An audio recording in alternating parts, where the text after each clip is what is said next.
Arıqlama proseduru necə keçir və insanlar bir çox hallarda diyeta saxlayır, amma halbuki arıqlamır. Burada səbəb nədir? Yəni nəyi düz eləmirlər? Nəyi düz eləmir? Bəli. Proses ümumiyyətlə belə olmalıdır ki, dərman, qidalanma və hərəkət. Dərmansız, baxır indi hansı çəkidir, sən 4 kilo çəki artığın varsa, bunu dərmansız əldə edə bilərsən, normal bədən fiqurasını bərpa edə bilərsən.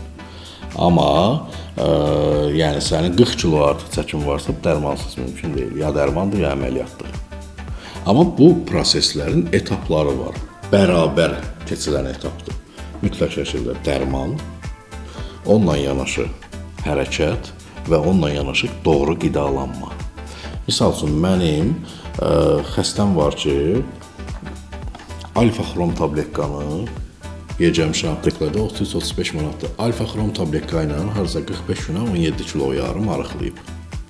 Lənkəranlı bir xanımdır və dediyim hər şeydə həyata dəqiq keçirilir. Hamı 17 kilo arıqlamayıb. El adam var 3 aya 5 kilo arıqlayıb, el adam var nə bilim 3 aya 11 kilo arıqlayıb və s. Yəni ən yüksək nəticə 45 günə ay yarıma 17 kilo yarımdır alfa-xromdan. Amma o neyindir? Alfa-xromu aptekdən alırsan. Səhər və axşam yeməkdən yarım saat əvvəl bir dənə içirsən, bu getməlidir 3 ay. Əgər sənin böyrək çatışmazlığın yoxdursa içə bilərsən. Çünki səndə böyrək çatışmazlığı varsa xrom içmək olmaz. Bu bir mənalıdır. Bunu deyəni bilin.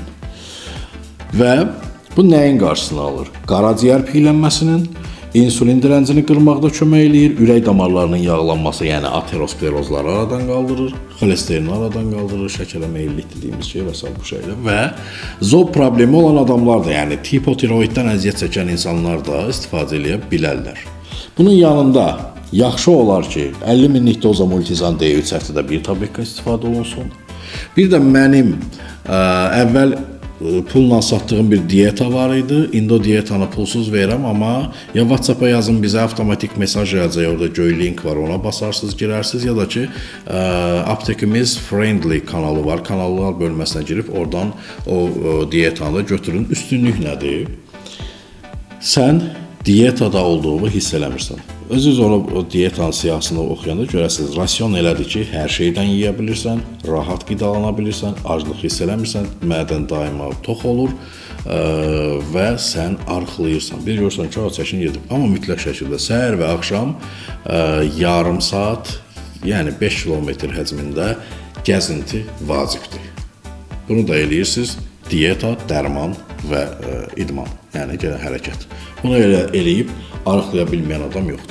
Xrom bəzi hallarda ilk 15-20 gün ərzində iştahı artıra bilər. O da iştah artırma deyil. Metabolizm sürətlənir, həzm daha sürətli gedir və sən daha tez aclıq hiss edirsən deyə onu aradan qal. Amma oradakı o periodu hər adamda bu olmur. Əgər bu period varsa, o periodu keçə bilsəz, onda yəni yeməyi görəndə artıq istəməyəsiniz. Yəni konkret şirniyyat xəstələri var da, karbohidratdan ötürü, yəni qolunu kəsən adamlar var. Amma o adamlar yəni alfa-xrom içirlər və o adamlar şirniyyat görəndə ürəkləri bulanır artıq. Yəni o dərəcədə çox keyfiyyət və effektivlik verir. Növbəti videolarda görüşənə qədər özünüzə çox yaxşı baxın, videonu bəyənin, paylaşın və fikirlərinizi də yazın. Hələlik sağ olun.